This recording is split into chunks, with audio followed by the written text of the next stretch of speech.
The first Christmas after the war, Eleanor Vance began reading to her husband's grave. It was the only way the silence didn't crush her. Year after year in that frontier cemetery under the winter stars, she kept her lonely vigil. But on the fifth Christmas, something changed. A stranger on horseback stopped at the edge of the light. He didn't speak a word. He just sat down in the snow beside her and listened until dawn. Her husband, Thomas, was killed at Cold Harbor in 1864. She was one of tens of thousands of women left in the echoing silence after the guns stopped. But what happened that fifth Christmas wasn't just about her grief. It was about a man named Samuel, a stranger carrying his own invisible war, and the single night that would quietly unravel both of their lives. Eleanor's ritual began not with poetry but with army telegrams. The first one arrived in the summer of 1864, signed by a captain she'd never met, containing 12 words that turned her world to stone. Thomas Vance, private, was killed in action at Cold Harbor. The war took his body too, leaving nothing to bury. For Eleanor, that was the first silence, an absence with no physical anchor, no grave to tend. The town of Cedar Fork, Colorado, where they'd staked their future, became a cage of well-meaning whispers. She was 26. Widows were expected to remarry quickly or move in with family back east. But Eleanor did something people found quietly unsettling. She stayed. She worked the small homestead Thomas had left her, tending a sparse vegetable patch and 3 chickens. And she began visiting the town cemetery, not because Thomas was there, but because it was the only place people didn't try to talk to her. The first Christmas after the news, the silence in her cabin became a physical pressure. That's when she took Thomas's old copy of Tennyson, walked through the snow to the cemetery, and sat beside a random marker. She read aloud. It wasn't for the dead under her feet. It was to push back against the void where her husband's voice should have been. Psychologists call this maintaining a continuing bond. For Eleanor, it was simply survival. She made a promise to herself that night. She would come every Christmas Eve, a private treaty with grief. The second year, she brought a lantern. The third, she chose a specific, anonymous wooden cross at the plot's edge to be her makeshift monument. The fourth Christmas, a blizzard nearly froze her to the spot, but she finished the poem, her words steaming in the air. Each year, the ritual carved the loss deeper, but also, strangely, made it something she could carry. Unbeknownst to her, she was being observed, not with malice, but with a familiar, aching recognition. Samuel Brewer had seen her from the Ridge Road the previous Christmas. He was a man moving through the territory like a shadow, driving a small herd of cattle south before winter fully set in. He'd lost his own wife, Sarah, to cholera 2 years prior on the Overland Trail.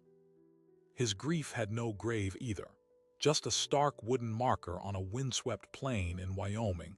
He could never bring himself to revisit. Samuel understood the language of solitary mourning. He'd spoken it himself for years. The sight of that lone figure, a small circle of light in the vast, frozen dark, holding a line of poetry against the emptiness, stopped him cold. He didn't approach. He felt it would be a violation. But the image stayed with him, a persistent ghost, throughout his long year driving cattle along the Front Range. Meanwhile, a different kind of storm was brewing for Eleanor. Cedar Fork in 1869 was growing, and land was currency. A man named Josiah Holt, who owned the mercantile and half the town's debt, had his eye on the Vance homestead. It was a small, tidy parcel with a good water source, right where he wanted to build a new lumber mill. He'd sent subtle offers through his brother, the town clerk. Eleanor had refused them all politely, firmly. Holt wasn't used to refusal, especially not from a woman with no male kin. He began applying pressure. The property tax assessment on her land mysteriously doubled. Fence posts were pulled up, spooking her chickens. One October night, her well was fouled with gravel. The message was clear. Life here could be made very difficult for a woman alone. Eleanor knew what was happening, but the homestead was the last tangible piece of Thomas. Letting it go felt like a second, willing death. She tightened her resolve, and the approaching fifth Christmas took on a desperate weight. The ritual was no longer just about memory. It was an act of defiance. She would read to her husband's ghost on their land, even if the whole world tried to push her out. Samuel Brewer's path back to Cedar Fork was no accident. The memory of the woman in the snow had become a quiet compass point. He'd finished his drive earlier than planned, and when he found himself within a day's ride as December deepened, he made a decision that felt less like choice and more like gravity. He needed to see if she would be there again.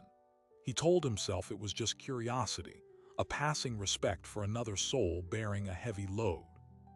But deep down, he was drawn by the fragile spectacle of someone else refusing to let their love be erased by silence.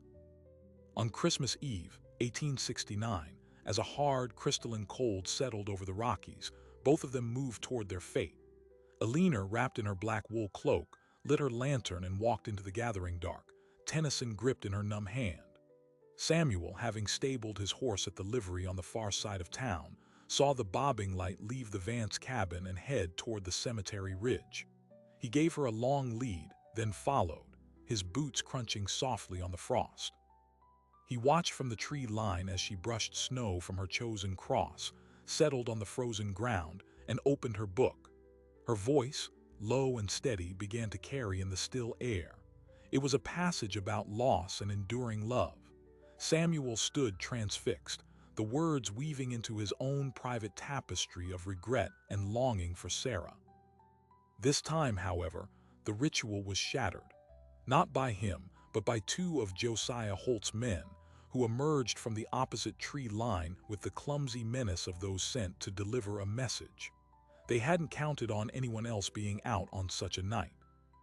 One of them, a bulky figure named Dalhart, kicked the lantern over, splashing oil and extinguishing the light. "Time to go home, widow," he grunted. "This land ain't yours to haunt much longer." Alina froze, the book slipping from her hands into the snow. The second man reached down as if to pull her up by the arm. That's when Samuel moved. He didn't shout. He simply stepped out of the shadows and into the dim starlight, his presence suddenly filling the space between the cross and the men. He said nothing. He just looked at them, his hand resting lightly on the worn butt of the Colt at his hip. In the frozen silence, the standoff lasted only 10 seconds. But in that time, an entire unspoken conversation passed between the four figures in the starlight. The two men, Dalhart and his partner, assessed Samuel. They saw the wear of hard travel on his coat, the calm readiness in his stance, and the absolute lack of fear in his eyes. This wasn't a town drunk or a busybody. This was a man who had seen worse things in darker places. Dalhart's partner, the one who'd reached for Alina, slowly straightened up, his hands moving away from his body. Dalhart himself scowled, looking from Samuel to Alina and back. "This ain't your concern, mister," he muttered, but the bluster was gone. Samuel didn't answer. He didn't need to. His presence was the answer. He took one slow, deliberate step forward, the snow crunching under his boot. It was the only movement in the world. That was enough. Dalhart spat into the snow. "Crazy folks," he grumbled as if to save face. "The whole lot." He jerked his head at his partner and the two men turned, melting back into the shadows of the pines from whence they'd come. The sound of their retreat faded quickly, swallowed by the immense quiet of the mountain night. Alina was still on her knees, trembling from shock and cold. Samuel watched the tree line for a long moment, ensuring the men were truly gone. Then, without a word, he righted the overturned lantern. He struck a match from his pocket, the flare sudden and bright, and touched it to the wick. Warm, golden light bloomed once more, pushing back the dark. He picked up her book of Tennyson, brushed the snow from its cover, and held it out to her. Their eyes met for the first time. In his, she saw no pity, no curiosity, just a deep, weathered understanding that mirrored the hollowed-out place inside her. In hers, he saw the aftermath of terror, and beneath it, a fierce, unbroken pride. Not a word passed between them. He offered his hand. She took it. His grip was firm and warm, calloused from rope and rain. He pulled her to her feet as easily as if she were a child. She retrieved her lantern, and he, after a moment's hesitation, bent and picked up the book she'd left in the snow. He fell into step beside her as she turned toward the path home. He didn't ask for direction. He simply matched her pace, a solid, silent shadow at her shoulder. The walk back to her cabin was made in that same profound quiet, but it was a different silence than the one she'd carried for 5 years. This one was shared. It was the silence of two people who know that some things are too vast for language. Psychology calls this compassionate presence. In that moment, it was simply a man making sure a woman got home safe. At her door, she paused. The social codes of the time demanded she thank him or bid him good night. She did neither. She simply looked at him, her expression in the lantern light unreadable. He held out her book. She took it. His hand lingered for a fraction of a second before letting go. "They'll be back," he said. His voice was low, roughened by disuse and cold. It was the first thing either had spoken since the cemetery. "I know," she replied, her own voice thin but clear. He gave a single, slow nod. He turned and walked away, not back toward the town's lights, but toward the small livery stable. Alina watched him go until he was swallowed by the night. Then she went inside, bolted the door, and leaned against it, her heart pounding not from fear now, but from the strange, unsettling sensation of no longer being utterly alone. Samuel did not leave Cedar Fork. The next morning, he paid for another week at the livery. He took work mending harnesses for the stable master, his skilled hands making quick work of the task. He asked no questions about the widow Vance or Josiah Holt, but he listened. He heard the stable hands talk in low tones about Holt's lumber mill plans, about the stubborn widow on the Choice Creek land. He heard the respect mixed with worry in their voices when they mentioned the two men, Dalhart and Coombs, who did Holt dirty work. By the third day, his presence was noted. Josiah Holt, a man who liked to know everything that happened in his town, sent his brother, the clerk, to make inquiries. The clerk, a nervous man named Albert, found Samuel at the livery. "New in town, Mr. Brewer?" Albert asked, trying for congeniality. "Passing through," Samuel said, not looking up from the bridle he was oiling. "Well, we're a peaceful community. Don't much care for trouble." Samuel did look up then, his gaze flat. "Neither do I." The message was delivered. That afternoon, a formal notice was nailed to Alina Vance's door, a revised property tax assessment, now triple the original amount, payable within 30 days. It was signed by the town clerk, Albert Holt. It was a legal, bureaucratic siege weapon. Alina found it when she returned from checking her snares. She pulled the paper free, her hands steady but her face pale. She knew what this meant. She couldn't pay this. No one could. It was an eviction notice in all but name. She was still standing there, the paper trembling slightly in her hand, when Samuel appeared at the edge of her yard. He'd seen the clerk's visit from the ridge. He walked up, not waiting for an invitation. He held out his hand for the notice. After a moment's hesitation, she gave it to him. He read it slowly, his jaw tightening almost imperceptibly. He looked from the paper to her cabin, to the well, to the small, carefully tended plot that was her home. He handed it back. "He's using the law to steal it," Samuel said, his voice quiet. "I know," Alina said again, the words heavy with defeat. Samuel was quiet for a long time, studying the lay of her land, the strategic value of the creek. "My wife," he said suddenly, the words seeming to surprise even him. "Sarah, we lost her on the trail, cholera, buried her under a cottonwood in Wyoming. I haven't been back." He didn't look at Alina as he spoke, he looked at the distant mountains. "I couldn't." The silence there, it was different, it was final. Alina absorbed this. This stranger was offering his grief as an explanation, as a token. She understood. "The silence here is loud," she said softly. "That's why I read." He nodded as if she'd confirmed something important. "I'll camp in your lean-to," he stated, not asked, "until this is settled, if you'll have it."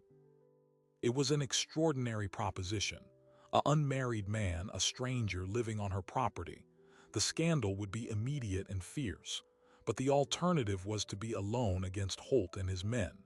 She looked at the tax notice, then at Samuel's honest, grave face. She saw no threat there, only a determined kind of sorrow. "The linta has a hole in the roof," she said, her tone practical. "I'll mend it," he replied. And that was that. He moved his bedroll and meager possessions from the livery that evening. The town of Cedar Fork began to whisper in earnest. The next week was a tense, strange equilibrium. Samuel mended the lean-to, then the fence posts that had been pulled up. He cleared the gravel from Alina's well, bucket by heavy bucket. He did these things quietly, without fanfare, while Alina went about her own chores. They spoke little, but a rhythm developed. She would leave a plate of stew on the chopping block at dusk. He would eat it, wash the plate, and leave it by her door. He began leaving firewood, split and stacked, on her porch before dawn. They were observed. Josiah Holt watched from a distance, his displeasure growing. This stranger was not just interfering, he was making the widow resilient. He was turning her from a victim into a fortress. Holt decided to test the fortress walls. One afternoon, while Alina was inside and Samuel was repairing a hinge on the barn door, Dalhart and Coombs rode up to the property line. They didn't cross it. They just sat on their horses, watching Samuel work. Samuel ignored them for a full 5 minutes. Then he set his tools down carefully and walked to the fence line. He stopped a few feet short, his arms loose at his sides. "Pretty cozy setup you got here," Dalhart sneered. "Playing house with the widow." Samuel's expression didn't change. "The lady's name is Mrs. Vance. You'll use it or you'll ride on." Coombs chuckled a mean sound. "Or what, you gonna shoot us over a dead man's squash patch?" "The law says this is her land," Samuel said, his voice dangerously calm. "You step 1 foot past this fence with ill intent, and the law won't be what you need to worry about." It was the most he'd said to anyone since arriving. The promise in his words was cold and absolute. The two men shifted in their saddles. The bravado faded, replaced by a wary calculation. They'd been hired to intimidate a lone woman, not to fight a man who looked like he'd already walked through hell and hadn't found it to his liking. "Holt ain't gonna like this," Dalhart said, a weak retreat. "I expect not," Samuel replied. He didn't move until they turned their horses and rode back toward town. From her window, Alina had watched the entire exchange. She saw the moment Samuel's posture shifted from stillness to a kind of coiled potential. She saw the men's retreat. For the first time in years, a feeling other than grief or dread stirred in her, a fragile, foreign sense of safety. That night she didn't leave his plate on the block. She waited until he was at the lean-to and called out, "Supper, inside if you want it." It was a monumental breach of protocol. It was an invitation. Samuel appeared at her door, hat in hand. He entered, filling the small space with his quiet presence. They ate at her small table, the silence between them now comfortable, punctuated by the crackle of the fire. After eating, he didn't leave immediately. He watched the flames. "I knew a Thomas Vance," he said, so softly she almost didn't hear it. Alina froze, a piece of bread halfway to her mouth. "What?" "In the war, 2nd Colorado Cavalry. I didn't know him well, quiet man, good with horses." Samuel kept his eyes on the fire. "He talked about Colorado, about a wife named Alina who had a laugh like clear water. He was going to build you a proper house." Tears, hot and sudden, filled Alina's eyes. No one had spoken of Thomas like that in 5 years. He had been reduced to a name on a casualty list, a memory too painful for others to dwell on. This stranger, this silent man in her kitchen, was giving her back a piece of her husband, not as a ghost, but as a living man who had loved her. "Cold Harbor," she managed to whisper. Samuel shook his head, a grimace of shared pain crossing his face. A butcher's yard, no glory in it, just waste. He finally looked at her. He deserved a better grave than that field. In that moment, the connection between them solidified. It was no longer just about shared grief or present danger. It was about honoring a specific, stolen life. Samuel's vigil at the cemetery now made a different, deeper sense. He hadn't just been drawn to her grief. He had been paying a debt to a brother-in-arms he'd never really known. The following day, the conflict escalated beyond intimidation. Samuel found one of Alina's chickens dead, its neck broken, tossed on the porch step. It was a crude, vicious message. That afternoon, as Samuel rode to the far end of the property to check the boundary, he found a fresh surveyor's stake driven into the ground, 50 feet inside Alina's line. Holt was moving from threat to active appropriation. Samuel pulled the stake and threw it into the creek, but he knew it was a stopgap. Holt had the law, the money, and the patience on his side. They had only stubbornness and a rightness that the law seemed determined to ignore. The pressure was taking its toll on Samuel, too. Alina began to hear him at night, not words, but the low, choked sounds of a nightmare. One night, the sounds were so desperate she wrapped a shawl around herself and went to the lean-to. She found him thrashing in his bedroll, his face contorted in silent agony. She didn't wake him. She knew better than to startle a dreaming soldier.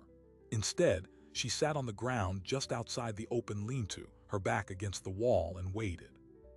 When he finally awoke with a gasp, sitting bolt upright, she was there. "Sarah," he breathed, disoriented. "No," Alina said gently, "it's Alina." He looked at her, the terror in his eyes slowly receding, replaced by a profound exhaustion and shame. "I'm sorry," he muttered, rubbing his face. "You called for her," Alina said. "Your wife." He was silent for a long time. "I couldn't save her," he said finally, the words ripped from a deep, hidden place. "The cholera, there was nothing to be done. I held her while and then I buried her, and I just kept moving, because if I stopped, the silence and the guilt would catch up." Alina understood this too, the guilt of surviving, the desperate motion to outrun the memory. "You're stopped now," she said. He looked at her, really looked at her in the moonlight filtering through the pine boughs. "Yeah," he said, his voice rough. "I am." The next morning, a new notice was delivered, this time by a stern-faced man from the county seat. It was a summons. Josiah Holt was suing Alina Vance for title to her land, citing non-payment of property taxes and waste, a legal term for failing to improve or utilize the property. The court date was set for 6 weeks hence. The legal noose was tightening. They had a month and a half to prove her right to the land or lose it forever.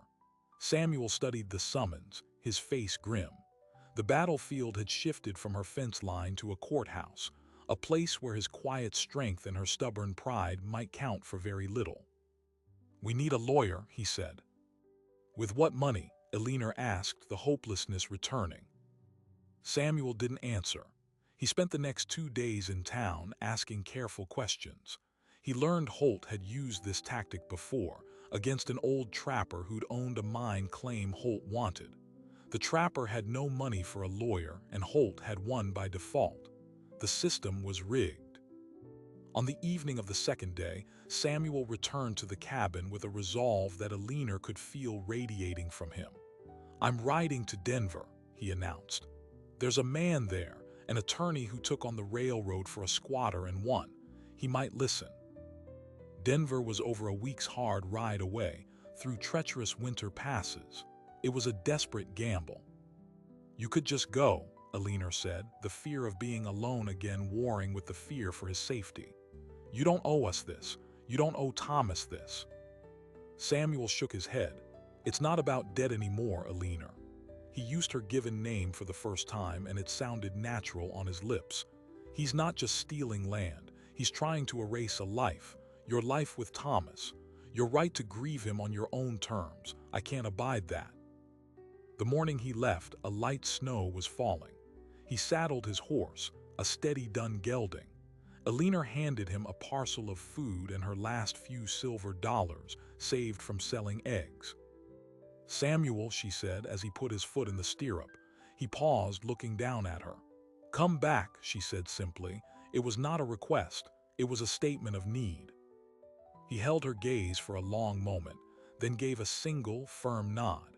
He turned the horse and rode out, the snow quickly beginning to obscure his tracks.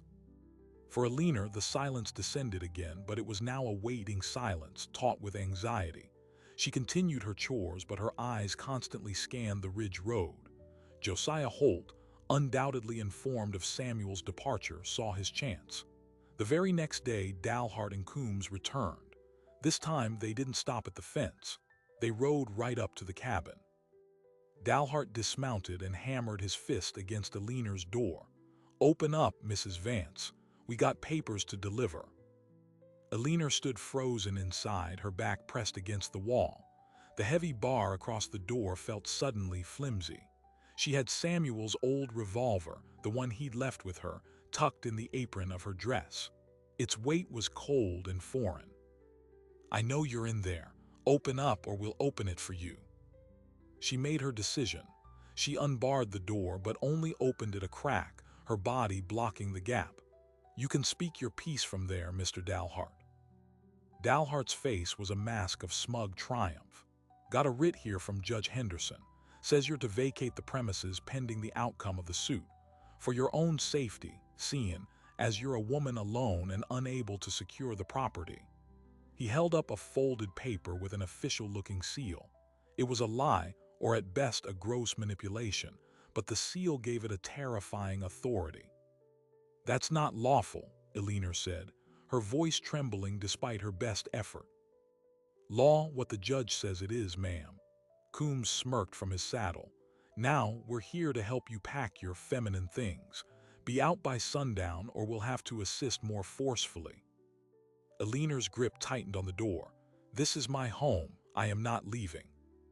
Dalhart's smile vanished. He took a step forward, his bulk filling the doorway.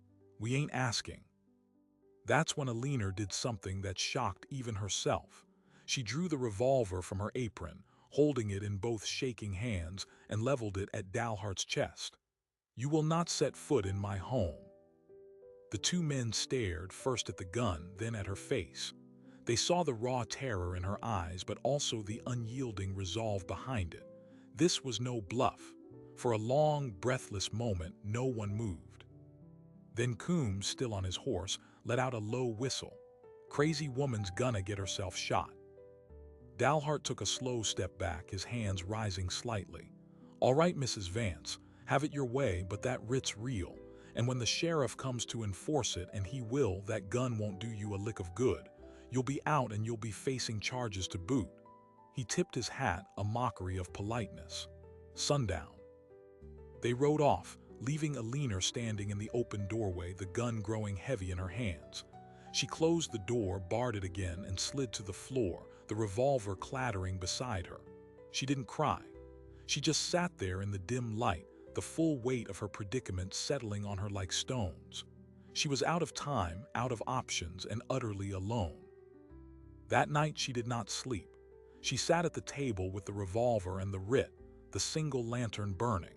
She traced the embossed seal with her finger. Judge Henderson was a political creature in the county seat, known to be friendly with men of money and ambition like Josiah Holt. The system wasn't just rigged. It was a wall she was expected to bash herself against until she broke. As dawn tinged the sky gray, a new, desperate plan formed. She couldn't fight the law in court without a lawyer, but perhaps she could fight the story. She rummaged until she found paper and a pencil. She began to write, not a legal brief, but an account, a testimony. She wrote of Thomas, of his death at Cold Harbor, of the homestead they dreamed of. She wrote of 5 Christmases at a graveside, of the sanctity of grief. And she wrote in careful, unemotional detail of the harassment, the fouled well, the killed chicken, the tax notices, the threats, and the writ delivered by thugs. She didn't know who would read it. The local newspaper was owned by Holt's cousin, but she wrote it anyway. It was the last form of resistance left to her. Meanwhile, Samuel Brewer was pushing his horse to its limits. The ride to Denver was a brutal gauntlet of ice, wind, and treacherous passes. He slept little, haunted by the fear of what might be happening back in Cedar Fork. He saw Aliner's face, heard her simple command, "Come back." It was a stronger motivation than any he'd felt in years. He reached Denver on the 8th day, a city of mud and ambition exploding at the foot of the mountains. He found the attorney, a man named Asaph Finch, in a cluttered office above a noisy saloon. Finch was in his 40s, sharp-eyed and perpetually skeptical. He listened to Samuel's rushed, grim account of Aliner's situation, his fingers steepled under his chin. When Samuel finished, Finch leaned back. "Josiah Holt, I've heard the name. He's been consolidating land up and down the Front Range for 3 years, uses every tool, legal, quasi-legal, and otherwise." He sighed. "And you want me to take this case? A widow with no money against a man with deep pockets and a judge in his pocket." "I can pay," Samuel said, though the words felt hollow. He had little more than the clothes on his back and his horse. "How?" Finch asked, not unkindly. Samuel was silent for a long moment. Then he said, "I have a military pension from the war. I've never drawn on it. It's backdated to 1865. It should be considerable." This was a revelation he had shared with no one, not even Alina. The pension was blood money, a monthly reminder of the friends he'd lost, of Sarah dying alone while he was mustered out. He had left the paperwork untouched in a trunk in a storage warehouse in Cheyenne, a ghost from a life he'd abandoned. Finch's eyebrows rose. "You'd sign that over to cover legal fees?" "Every last cent of it," Samuel said, his voice firm, "if it will save her home." Finch studied him, seeing the absolute conviction in the man's weary face. He nodded slowly. "All right, Mr. Brewer, you have a lawyer. But understand, we're not just fighting a property case. We're fighting a narrative. Holt has painted her as an unstable widow, wasting valuable land. We need to paint him as a predator, and for that we need more than your pension. We need leverage." "What kind of leverage?" "Does Holt have any other acquisitions that went poorly? Other people he squeezed out? A pattern of behavior?" Samuel thought of the old trapper he'd heard about in town. "Maybe."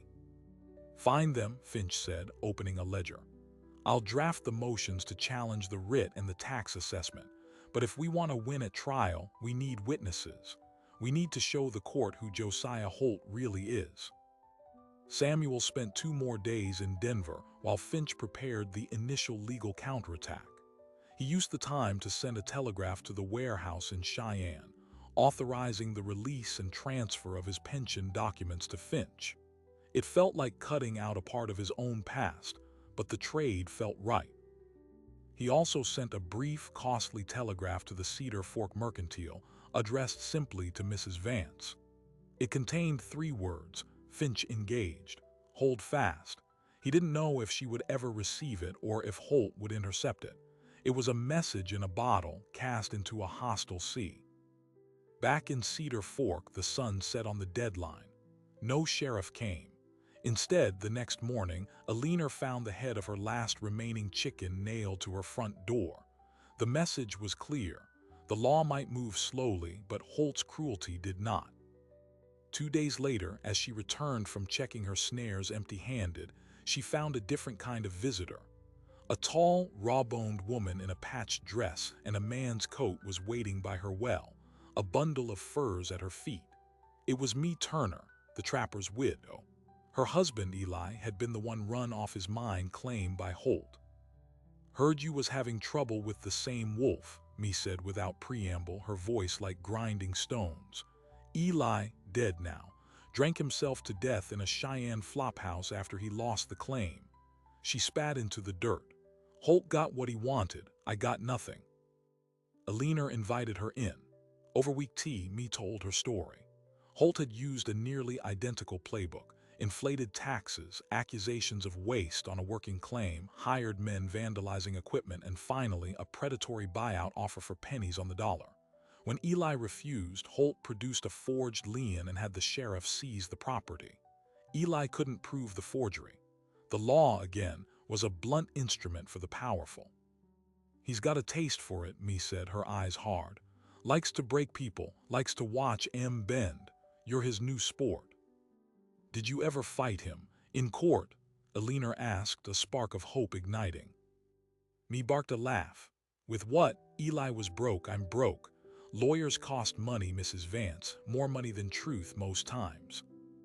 Alina thought of Samuel riding to Denver. She thought of the pension he'd never mentioned. I might have a lawyer now," she said slowly. Me looked at her with a sudden fierce intensity. You do, a real one. I believe so. Me leaned forward. Then you listen to me. You find his other marks. There's more than just Eli. He took a section from the Dawson family south of here. Old man Dawson signed it over after his barn burned. No proof it was Holt's men, but everyone knew. She gripped Alina's wrist. You get your lawyer to find us.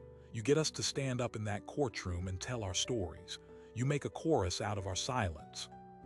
It was a terrifying prospect.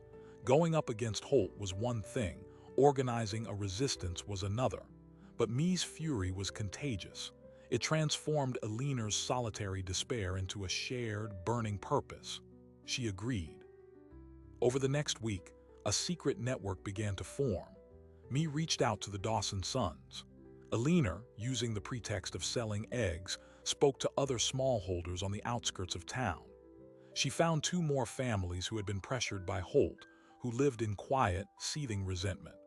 They were afraid, but Me's defiant anger and the possibility of a real legal challenge began to chip away at that fear. Then the telegraph arrived at the Mercantile. The clerk, Albert Holt, read it first. His face paled.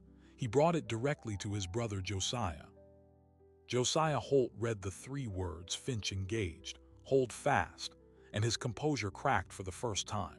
He knew the name Asaph Finch. Finch had beaten the Denver and Rio Grande Railroad in a landmark eminent domain case. He was expensive, brilliant, and notoriously relentless. The widow Vance shouldn't have been able to afford a street sweeper, let alone Asaph Finch. This changed everything. A drawn-out legal battle with Finch would be costly, win or lose. It would draw unwelcome attention from Denver newspapers. Holt's carefully cultivated image as a benevolent town builder could be tarnished. He needed to end this quickly and finally. His solution was brutal in its simplicity. If the problem was the widow's attachment to the land, he would remove the land's value to her, permanently. On a moonless night, Dalhart and Coombs rode out to the Vance homestead with 2 other men and 4 large jugs of coal oil. Their orders were not to threaten, but to destroy. Burn the cabin to the ground. With her last connection to Thomas gone and with no shelter, Alina would have no choice but to leave. And with no home, any lawsuit would be moot. Alina was awake, riding by lantern light when she heard the first horse. She blew out the lantern and peered through a crack in the shutter. She saw 4 shadowy figures dismounting, saw the glint of glass jugs. Her blood ran cold. She grabbed the revolver and her written testimony, shoving the papers inside her dress. There was no time to run. She could only hide. She slipped out the back window just as the first jug crashed through the front window, the smell of coal oil filling the air. From the cover of the woodpile, she watched as a match was struck and tossed. A whoosh of flame erupted, orange and violent, swallowing the front of her cabin. The light illuminated the faces of the men, Dalhart, Coombs, and 2 others she didn't recognize. They stood back, watching their work. Alina raised the revolver, her hand steady now with a cold, clear fury. She aimed not at the men, but into the air and fired. The shot was a thunderclap in the silent night. The men spun around, drawing their own weapons, searching the darkness. The next one finds its mark, Alina shouted, her voice strong and clear from the shadows. I see all your faces. I know your names.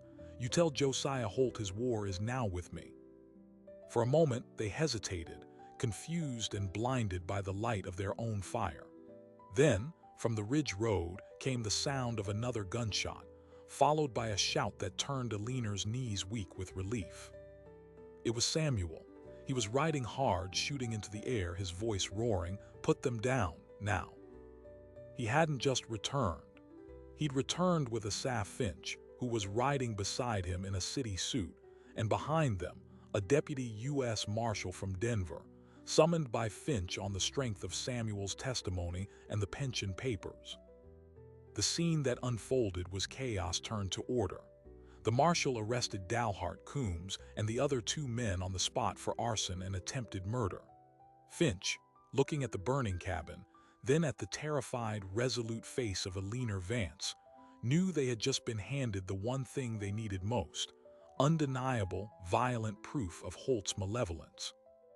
As the firelight danced on their faces, Samuel finally reached Alina. He didn't embrace her. He just stood before her, his chest heaving, taking in the fact that she was alive, unharmed. "You came back," she said, the words barely a whisper. "I told you I would," he replied. Then he looked past her at the burning ruins of her home, at the last physical remnant of Thomas Vance being consumed by flame. His face hardened into an expression of grim resolve. "It ends now, tonight." While the cabin still smoldered, the gears of justice, once rusted shut, began to turn with a terrible, grinding speed. The deputy U.S. Marshal took statements from Alina and Samuel on the spot, the acrid smoke serving as a stark backdrop. Dalhart, facing a federal arson charge and the testimony of a marshal, broke almost immediately. He gave up Josiah Holt as the man who gave the order. By dawn, the marshal and a newly deputized Samuel Brewer were at Holt's door in town. Josiah Holt was arrested in his nightshirt for conspiracy to commit arson and attempted murder. The sight of the most powerful man in Cedar Fork being led away in handcuffs sent shockwaves through the community that were felt more strongly than any earthquake. Asaph Finch went to work with the efficiency of a master surgeon. He used Holt's arrest to file an emergency injunction, halting all proceedings against Alina's land. He then subpoenaed the county tax records, the court clerk's filing logs, and Judge Henderson's calendar. The pattern that emerged was damning: a trail of suspiciously timed tax hikes, favorable rulings, and forged documents leading back to Holt like spokes on a wheel. But Finch knew a criminal case against Holt was one thing, securing Alina's future was another.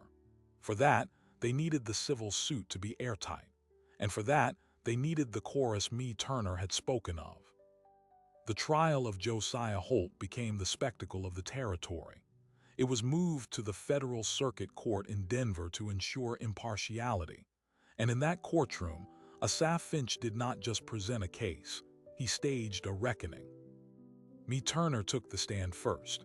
She spoke of her husband Eli, of the forged lien, of the loss that killed him as surely as a bullet. Her raw, unpolished grief was more powerful than any legal rhetoric. Next came the Dawson brothers. They testified about the night their barn burned, about the veiled offers that followed, about the fear that made their father sign away a generations-old claim. They pointed at Holt, who sat rigid at the defense table, and said, "He did it." Then Samuel Brewer took the stand. He spoke not as a plaintiff, but as a witness to character. He described finding Alina Vance reading in the snow, a portrait of solitary devotion.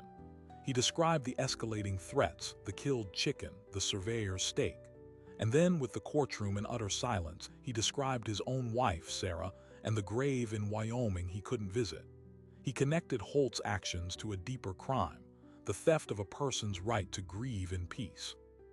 It was testimony that blurred the line between a property dispute and a moral indictment. Finally, Alina Vance took the stand. She wore a simple black dress, not as mourning, but as a uniform. Finch had her read from the written testimony she composed the night her home burned. She read about Thomas, about Cold Harbor, about 5 Christmases spent speaking poetry into the void to keep her love alive. She described the ritual not as madness, but as sanctuary. She spoke of the well, the fence posts, the tax notices, not with hysterics, but with the chilling precision of someone cataloging a siege. When she finished, she looked directly at Josiah Holt and said, "You tried to burn my past to get my land, but my past is not in that cabin. It is in me, and you cannot burn that." The jury was out for less than 3 hours. They found Josiah Holt guilty on all federal counts of conspiracy, fraud, and extortion. He was sentenced to 15 years at the Territorial Penitentiary in Cannon City. His empire of fear collapsed within a week. His brother Albert resigned as town clerk. The fraudulent tax assessment against Alina was voided, and clear title to her land was restored by judicial order. But what of the land itself? It held a charred ruin. Samuel, using the first installment of his long-untouched pension, hired carpenters from Denver. He did not ask Aliner's permission. He simply told her, "A promise was made to build you a proper house. I aim to see it kept." The new house rose from the ashes of the old, but it was different, larger, sturdier, with a view of the creek. It was built for a future, not just as a monument to a past. Samuel oversaw every nail and plank, his own way of laying down roots he'd avoided for years. During the construction, he lived in a tent on the property. His nightmares persisted, but now sometimes, Aliner would hear them and come sit outside his tent flap, just as she had at the lean-to. She wouldn't speak.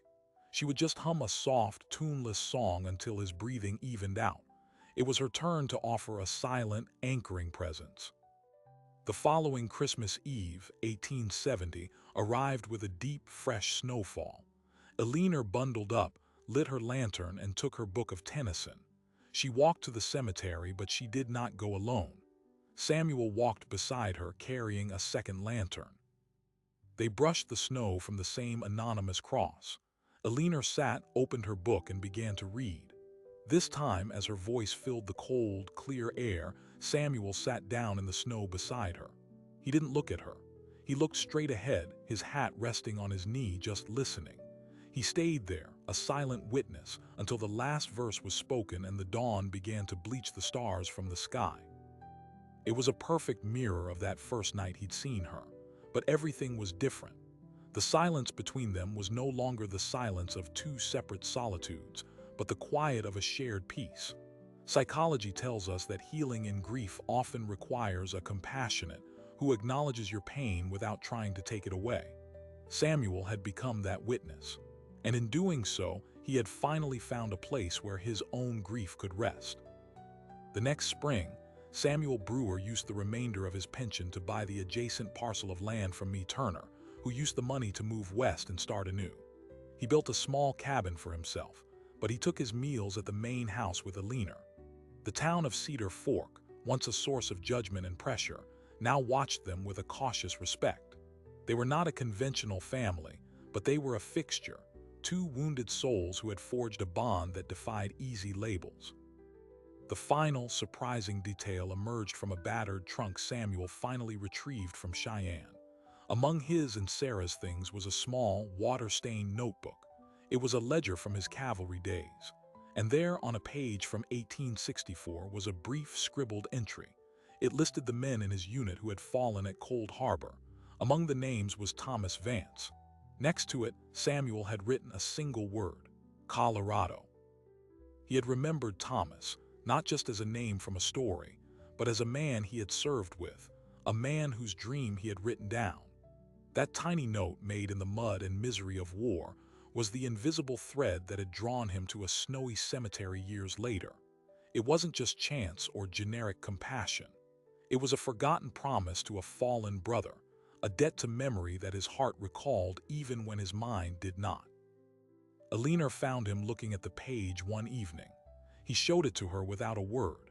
She touched the faded ink with her fingertip, and for the first time since Thomas died, she wept not from grief, but from the overwhelming, mysterious grace of how love can find its way home through the most broken of paths.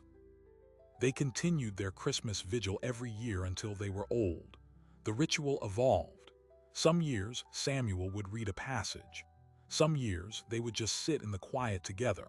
The purpose was no longer to push back the silence, but to inhabit it together, a silence that was no longer empty, but full of a hard-won peace.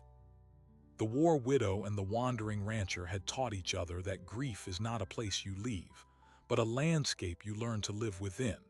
And sometimes, the most powerful healing begins not with a word, but with the simple, courageous act of sitting beside someone in the dark and waiting together for the dawn. The story of Aliner Vance and Samuel Brewer is not just a frontier tale of resilience. It is a map of the human heart under siege, showing that the deepest wounds are often salved not by grand gestures, but by the quiet, stubborn act of showing up. In a world that constantly tells us to move on, to be productive, to replace what we've lost, Their story is a radical testament to the power of staying put, in our grief, in our memories, and beside each other. Modern psychology validates what they discovered in that frozen cemetery. We now know that complicated grief affects a significant portion of those who lose a spouse, particularly to sudden, traumatic events like war. The brain, in its search for the lost person, can get stuck in a loop of longing. Rituals like Eleanor's reading and compassionate presence like Samuel's vigil are not old-fashioned sentiments. They are neurological tools. They help rewire the brain's pathways from endless searching toward a peaceful, enduring connection. Eleanor and Samuel built a new life, but they never built it over the old one. They built it around it, like a tree growing around a stone. Their bond was not a replacement for what they lost, but a new form of love made possible because they had first honored their old loves completely. They proved that the human capacity for connection is not finite. Honoring one love can open the door to another, different in shape but equal in depth. So what is the lingering question their story leaves us with? It's this: in our own lives, when confronted with another person's silent, unshareable pain, do we have the courage to simply sit beside it, to put down the urge to fix, to advise, or to look away, and instead offer the profound gift of witness?